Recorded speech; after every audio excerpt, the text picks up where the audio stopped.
T'estimo com a dona. Digues la veritat, t'ho prego. Quan penses que seré teva, sents el teu fons com un forat que es fa gran, com si es morís alguna cosa? Sí? Jo ho sento així.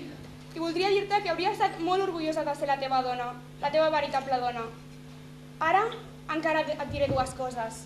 I quan te les hagi dites, hauràs de marxar sense fer-me preguntes.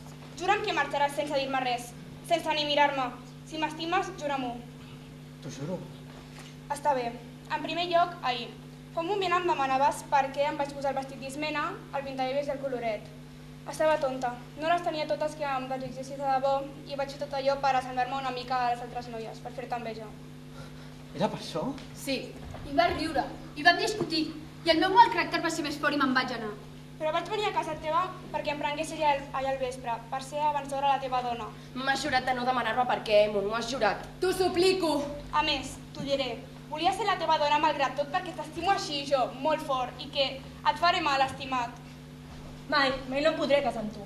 M'ho has jurat, Emon. Vés-te'n. Vés-te'n de seguida sense dir res. Si obres la boca, si fas un sol pas cap a mi, em llanço per aquesta finestra. T'ho juro, Emon. T'ho juro. Ara vés-te'n de pressa.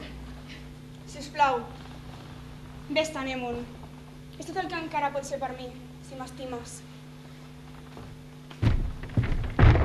Ja està. Ja hem acabat amb Emon Antígona. Antígona no podia dormir. Antígona tenia por que sortissis i intentessis enterrar-lo tot i ser de dia.